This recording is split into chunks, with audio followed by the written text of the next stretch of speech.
Hey everyone, welcome to lesson 10. So today is your first quiz grade and it will be writing a TDA response to the TED Ed video of Allegory of the Cave. So let's go over the grading checklist and then I'll show you my own example using the pedestrian. I didn't want to use Allegory of the Cave because sometimes when you see a teacher example, it kind of throws you off and takes away from your own creativity in your responses. So let's take a look at the grading checklist. So you will also see this on your quiz in Connexus. So our goal is to write a TDA response based on the Allegory of the Cave that uses explicit and implicit evidence to explain a main idea the author is trying to convey.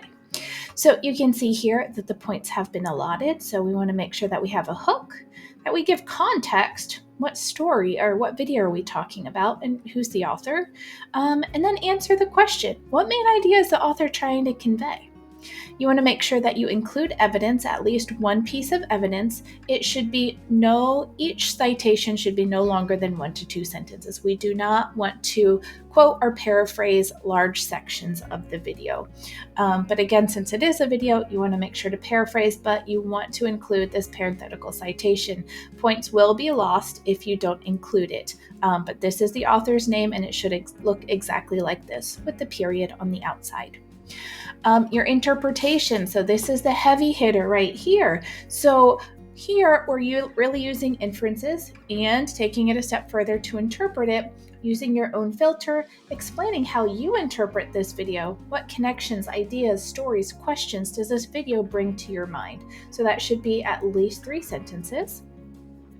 Within your paragraph, include at least one example of active voice and make it bold. It does not have to be a separate sentence. It can be included in any part of your TDA.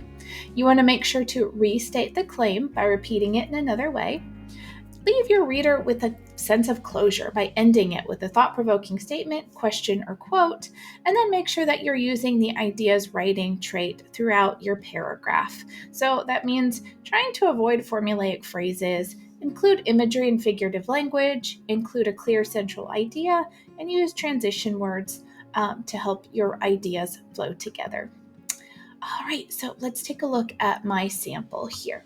So let me make this bigger. Nope, let's go to 120. Actually, you have to see my comments. Let's stick to 100. Okay, so this is the TDA that I wrote for the pedestrian. So I started off with a hook, readers beware. So that is my hook. And then the next thing I needed to do was include the author and title. So in the pedestrian, Ray Bradbury, and I'm going to answer the question. What does Ray Bradbury do? I promise I can speak. It's Monday morning. Give me a break. Ray Bradbury skillfully conveys the notion that technology wields authority over the desolate world of Leonard Mead through his interaction with a robot police officer that has stopped him as he walks down the empty street. So here, the main idea is that technology is controlling the people in this story, right? And then I set the context for what I'm really focusing on, right? Because we read this story in class, there's a lot of different angles I could come at with this story. But since this is just a paragraph, I wanted to focus on the interaction between the robot and Leonard Mead. You could also take it from the point of view of the setting, right at the beginning, where we see how empty the streets are, how dilapidated they are, not taken care of, out of use. So lots of different angles you can take it from. So here I've answered the question and I've included the context, and that helps the reader understand where I'm coming from. And then the next part, I needed to include some evidence. It was hard for me to narrow it down, so I included extra evidence. You don't need to have 3 pieces of evidence. 1 piece of evidence is enough, but if you feel that you need an additional piece or 2, that is fine. But don't exceed 3, because we do want to keep this to a paragraph. So in this exchange, the robot police officer becomes perplexed, asking him, walking, just walking, walking. Notice I have my parenthetical citation. This is really important. Moving forward in your English classes, your teachers are going to require MLA formatted in-text citation. So we want to get into that habit. And continues to question him. And you have a viewing screen in your house to see with? Bradbury. Since Speed is not conforming to the societal norms of staying indoors and watching screens, he is ultimately taken to the Psychiatric Center for Research on Regressive Tendencies by the robot. So I've shown evidence of how technology wields power over people, right? Because you can't walk, you need to sit inside and watch screens. Otherwise, you're taken to this psychiatric center. And then I go in and I interpret. This short story is a wake-up call for readers to evaluate technology's hold on our lives. Do we take the time to appreciate the simple things of life, like mead, or are we excessively tethered to our devices and chairs a little too much? In a world where our thoughts become driven by what we see and less by what we think for ourselves, we lose control.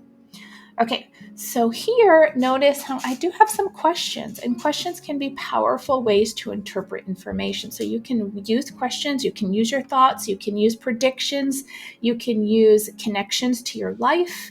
It can be totally personal. Maybe you question yourself and the amount of media that you use, or maybe you're like, hey, I do a good job. I'm even out and about more than need. I don't watch a lot. So use your own angle, your own perspective, and interpret it. And it can totally be personal. And then here I restate the claim and add a little bit of a twist to it. And it's not just control of our thoughts that gets lost to the power of technology, but our identities and connections to others as well. And then here I add in a little bit more interpretation. I have my active voice.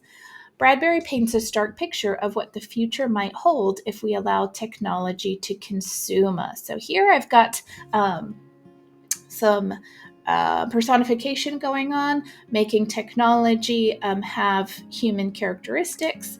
And then I have my closing. Are we really that far off from Bradbury's prediction? Right, so that's my closing. Leaves the reader thinking. This was written in the 1950s. We're in 2023 now. How far off are we from this realistically? So that is my TDA, and I have included all of the things on my TDA response checklist. So we're looking at a hefty paragraph. So we're looking at 8 to 10 sentences for your paragraph, including all of these things. So as long as all these things are included, you have a perfect score. I will do my best to give video feedback for this so that you know exactly what you did well and how to improve. And if you have any questions, don't hesitate to let me know, and we'll work on this more in live lesson. All right, thanks everyone for watching. Bye.